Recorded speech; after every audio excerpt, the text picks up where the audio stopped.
بسم اللہ الرحمن الرحیم۔ السلام علیکم۔ ایک دفعہ برطانوی افسر نے ایک ہندوستانی شہری کو تھپڑ مارا۔ اس پر ہندوستانی شہری نے رومینٹل میں پوری طاقت سے افسر کو تھپڑ مارا اور اسے زمین پر گرا دیا۔ واقعہ کچھ یوں پیش آیا ہے کہ برطانوی نو آبادیاتی دور میں ہندوستان میں ایک دفعہ ایک شخص نے غلطی سے ایک برطانوی افسر کے شوز پر تھوک دیا اور فوری اپنی غلطی کا احساس ہونے پر تھوک صاف کیا۔ اس ہندوستانی شہری نے اس افسر سے معافی بھی مانگی، لیکن برطانوی افسر نے ہندوستانی شہری کو تھپڑ مارا۔ اس پر ہندوستانی شہری نے رد عمل میں پوری طاقت سے افسر کو تھپڑ مارا اور اسے زمین پر گرا دیا۔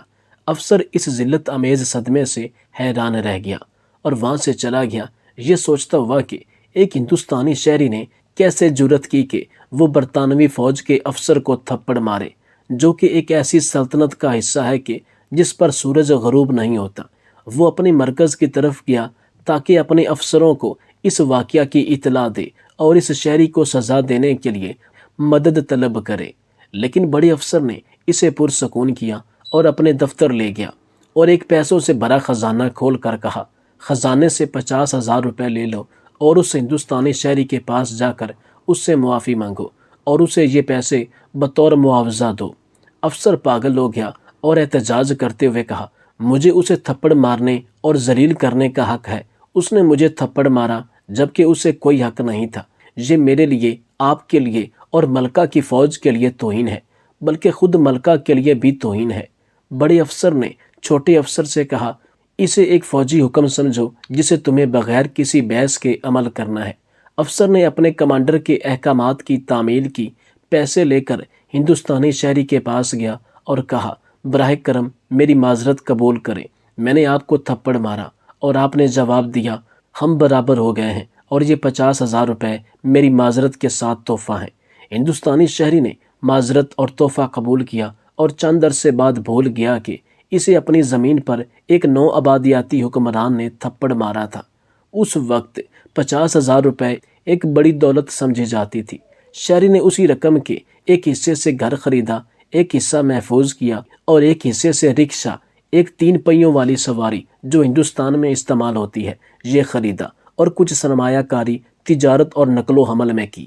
اس کی حالت بہتر ہو گئی اور وقت کے ساتھ ساتھ وہ کاروباری شخص بن گیا اور تھپڑ کو بھول گیا، لیکن انگریزوں نے ہندوستانی شہری کے تھپڑ کو نہیں بھلایا۔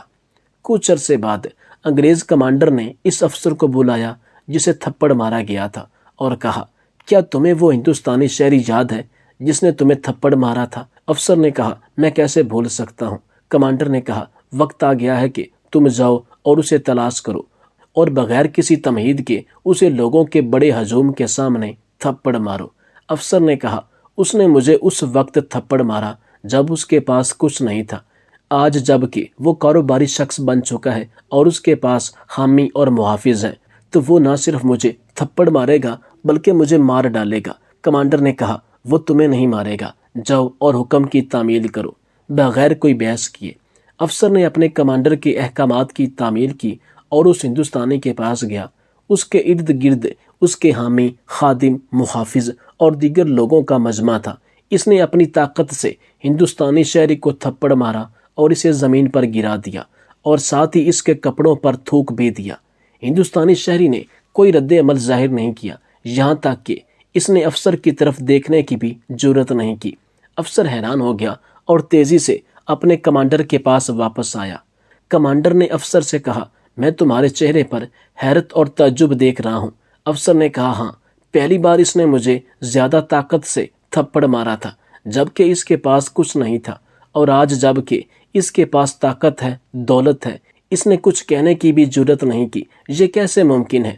انگریز کمانڈر، جو کہ ایک عقل مند شخص تھا، اس نے کہا، پہلی بار اس کے پاس صرف اس کی عزت تھی اور وہ اسے سب سے قیمتی چیز سمجھتا تھا، اس لیے اس نے اس کا دفاع کیا۔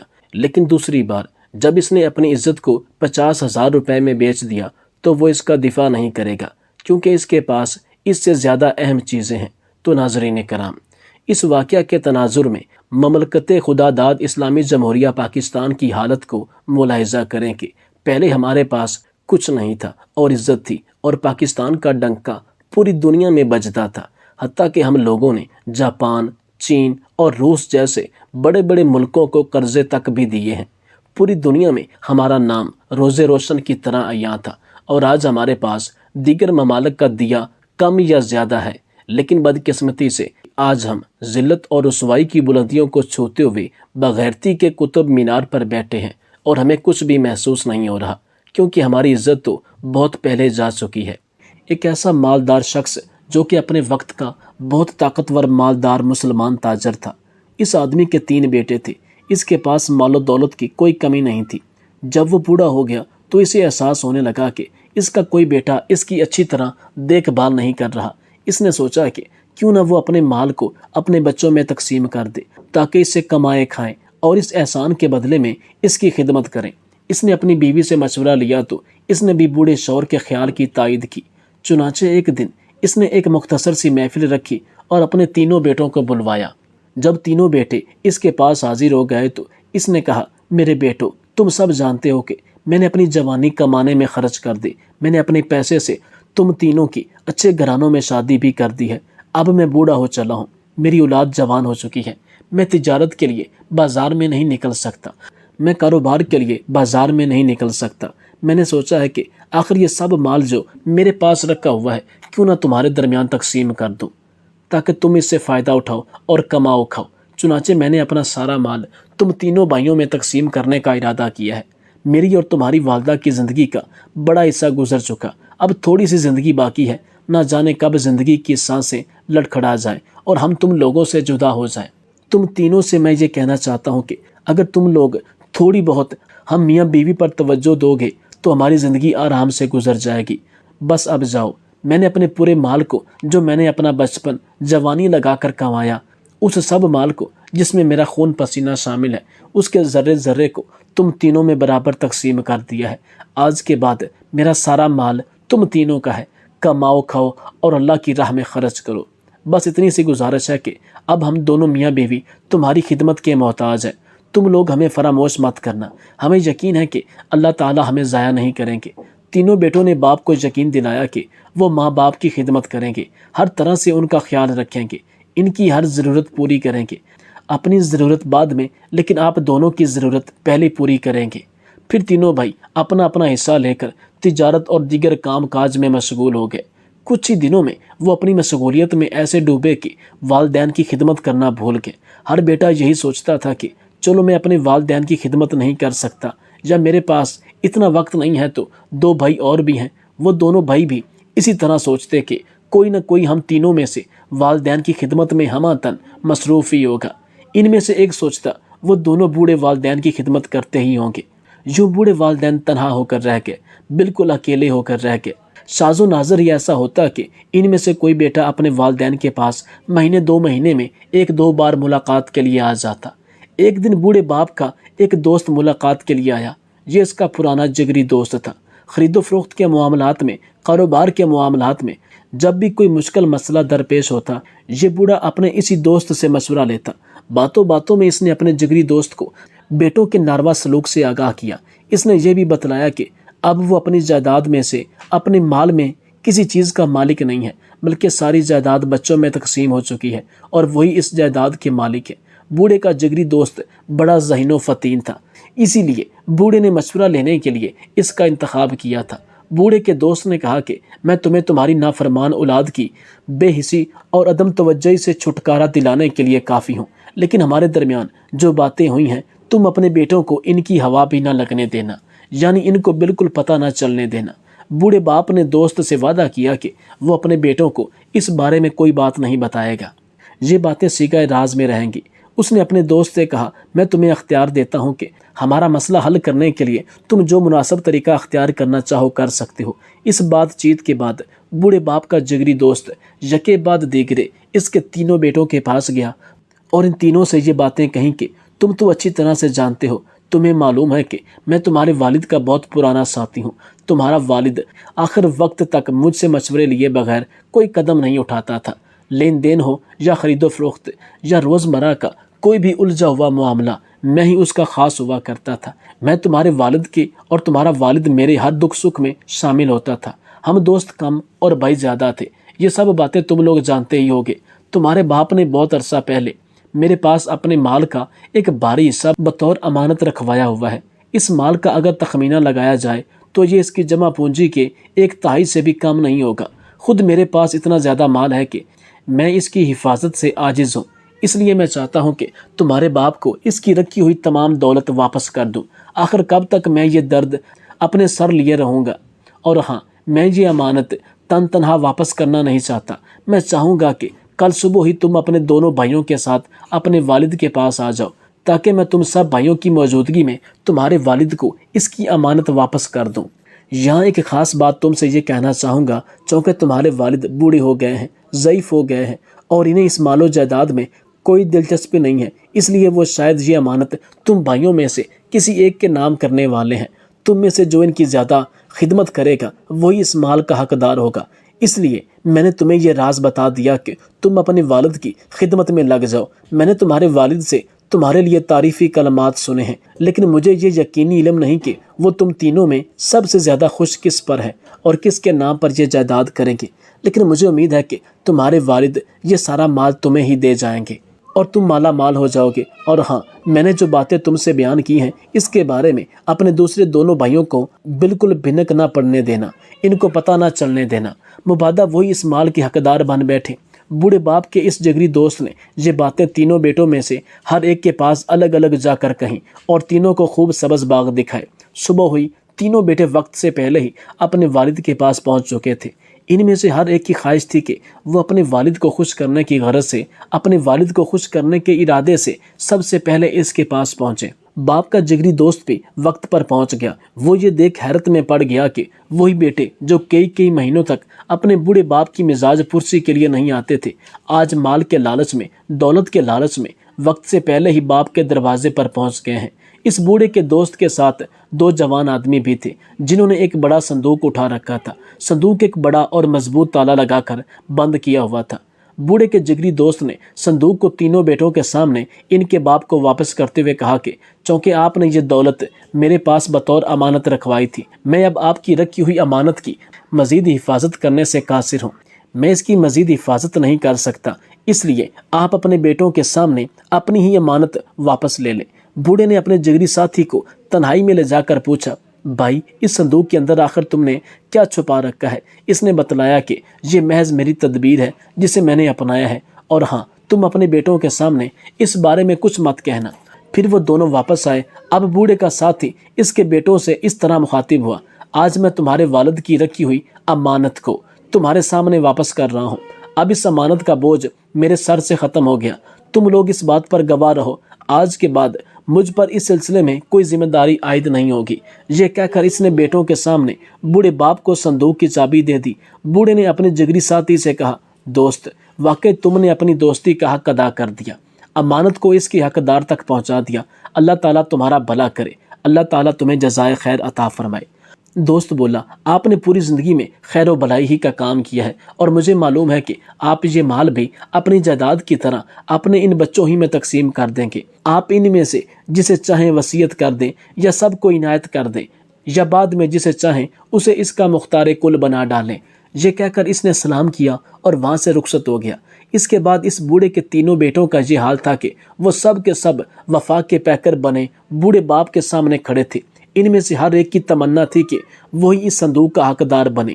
باپ نے بیٹوں سے کہا کہ میں ابھی یہ فیصلہ نہیں کر سکتا کہ یہ صندوق تم میں سے کس بیٹے کو دوں، البتہ کچھ دنوں کے بعد اسی صندوق کے اندر میں ایک وصیت اپنے اس بیٹے کا نام لکھ کر رکھ دوں گا جسے دینا چاہوں گا۔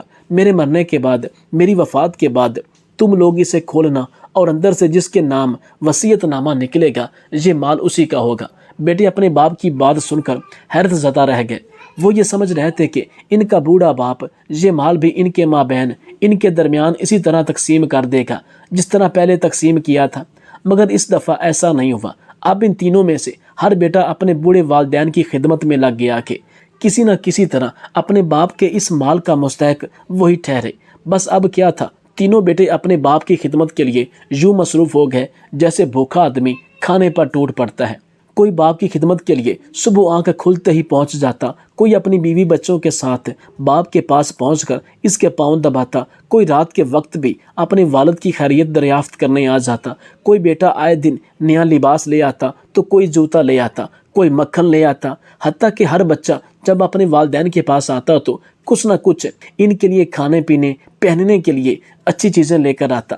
بوڑھا باپ اپنے بیٹوں کے دل کی حقیقت کو اچھی طرح سمجھتا تھا۔ یہ اور بات ہے کہ بستی کے لوگ، اس علاقے کے لوگ اس بوڑھے پر رشک کرتے تھے کہ اس کے بیٹے کتنے وفادار اور اطاعت گزار ہیں، لیکن انہیں کیا معلوم تھا کہ یہ سب کچھ مال کے لالچ میں ہو رہا ہے، ورنہ یہی باپ 2 مہینوں تک اپنے بیٹوں کی شکل دیکھنے کو ترس جاتا تھا۔ صندوق رکھا ہوا تھا، چابی باپ نے نامعلوم جگہ پر چھپا رکھی تھی۔ بیٹے آتے رہے اور باپ کی خدمت کرتے رہے۔ یہ سلسلہ کوئی 7 سال تک چلتا رہا۔ بسا اوقات بیٹے اپنے دل میں سوچتے کہ ہمارا بوڑھا باپ کب تک زندہ رہے گا۔ ادھر باپ بچوں کی خدمت سے بڑی خوشی محسوس کر رہا تھا۔ 7 سال گزرنے کے بعد آخر کار وہ وقت آ ہی گیا جس کا بیٹوں کو شدت سے انتظار تھا۔ باپ کا انتقال ہو گیا۔ لوگوں کے سامنے تو تینوں بیٹوں کے چہرے اترے ہوئے تھے اور آنکھوں سے بناوٹی آنسو نکل رہے تھے، لیکن اندر ہی اندر یہ تینوں بیٹے بہت خوش تھے کہ اب اتنی بڑی جائیداد کے مالک بن جائیں گے، اور تینوں کو یہی لگتا تھا کہ والد صاحب یہ وصیت میرے نام پر ہی لکھ کر گئے ہوں گے۔ کفن دفن کی کارروائی مکمل کرنے کے بعد بیٹوں کی یہی تمنا تھی کہ جلد سے جلد صندوق کو کھولا جائے اور دیکھا جائے کہ یہ مال کس کے نصیب میں آیا ہے، کس کے حصے میں آیا ہے۔ بیٹوں نے سوچا کہ اگر بستی کے لوگوں کو بلا کر اس صندوق کے بارے میں کوئی بات چیت کی جائے گی تو جگ ہنسائی ہوگی۔ چنانچہ انہوں نے اپنے والد کے پرانے جگری دوست ہی کو بلوایا اور اس کے سامنے صندوق کھولنے کی تجویز رکھی۔ انہوں نے صندوق کی چابی اپنے والد کے جگری دوست کے حوالے کر دی اور کہا کہ اب آپ ہی کفل کھولیے، اب آپ ہی تالا کھولیے۔ تینوں کے سانس اٹکے ہوئے تھے۔ ہر بیٹے کو یقین تھا کہ وصیت نامہ اسی کے نام نکلے گا، کیونکہ اس نے اپنے والد کی سب سے زیادہ خدمت کی ہے۔ اب صندوق کھل چکا تھا۔ تینوں بیٹے پھٹی پھٹی آنکھوں سے صندوق کو دیکھ رہے تھے۔ انہیں اپنی آنکھوں پر یقین نہیں آ رہا تھا۔ وہ اپنی آنکھیں زور زور سے مل رہے تھے۔ انہیں اپنے آپ پر شک گزر رہا تھا کہ کہیں ان کی آنکھیں دھوکہ تو نہیں دے رہی، مگر جو حقیقت سامنے تھی اس میں اب تک کی کوئی گنجائش نہیں تھی۔ وہ یہ دیکھ کر ہکا بکا رہ گئے کہ اس صندوق میں درہم و دینار اور سونے چاندی کی بجائے پتھر اور مٹی کے ڈھیلے بھرے پڑے ہیں۔ انہیں سخت حیرت ہو رہی تھی، سخت تعجب ہو رہا تھا۔ صندوق میں ایک کاغذ رکھا ہوا تھا۔ باپ کے جگری دوست نے اسے کھول کر پڑھنا شروع کیا۔ اس میں لکھا ہوا تھا، بسم اللہ الرحمن الرحیم۔ یہ صندوق اور اس کے اندر جو کچھ ہے ان نافرمان اور لالچی بیٹوں کے لیے ہے، جنہوں نے والد کی حقوق ادا کرنے کے لیے اپنا فرض نہیں بلکہ مال کے لالچ میں اپنے والد کی خدمت کی۔ تینوں بھائیوں کے سر شرم سے جھک گئے۔ ان کے چہروں پر ذلت اور رسوائی کی دھول اڑ رہی تھی۔ وہ ایک دوسرے کی طرف دیکھ رہے تھے اور خود اپنے وجود سے ندامت اور شرمندگی محسوس کر رہے تھے۔ انہیں اندازہ ہو گیا کہ یہ ان کے والد کا کام نہیں بلکہ ان کے جگری دوست کی ایک چال تھی۔ باپ کے جگری دوست نے کہنا شروع کیا، ہاں اسی کا نام تدبیر ہے۔ یہ میرا کام تھا، میں نے ہی یہ چال چلی تھی۔ تمہارے بوڑھے والد نے، تمہارے بوڑھے باپ نے مجھ سے تمہارے بارے میں شکوہ کیا تھا کہ تم لوگوں نے اس کی جائیداد سے حصہ وصول کرنے کے بعد اسے بھلا دیا اور اس کی حقوق یکسر فراموش کر بیٹھے۔ تمہاری اسی بے رخی نے پہلے تمہاری والدہ کی جان لے لی، اور اب مجھے تمہارے باپ کی باتوں سے لگا تھا کہ اس بیچارے بوڑھے کے دن بھی تھوڑے ہیں۔ چنانچہ میں نے یہ تدبیر اختیار کی تاکہ میرے دوست کی خدمت ہو سکے، اور تم مال کے لالچ میں ہی صحیح اپنے والد کی، اپنے باپ کی خدمت کرو گے۔ اپنے والد کے دوست کی باتیں سن کر تینوں بھائیوں کو بے حد پشیمانی ہوئی، بہت افسوس ہوا۔ انہیں یقین ہو گیا کہ انہوں نے اپنے والد کی خدمت میں بڑی کوتاہی کی ہے۔ اس کے بعد انہیں زندگی بھر یہ احساس کھاتا رہا کہ انہوں نے اپنے والد کی خدمت کا فرض کیوں فراموش کر دیا تھا۔ اس انتہائی قیمتی تحریر سے یہ سبق ملتا ہے کہ والدین کی جائیداد سے نہیں بلکہ ان کے سایہ سے بھی دلی محبت کرنی چاہیے۔ یہ اولاد کا والدین پر احسان نہیں بلکہ فرض ہے، اور یہ فرض بھی ایسا ہے کہ اس فرض کو دن رات ادا کر کے بھی اولاد ان کا ایک لمحہ بھی واپس نہیں لوٹا سکتی۔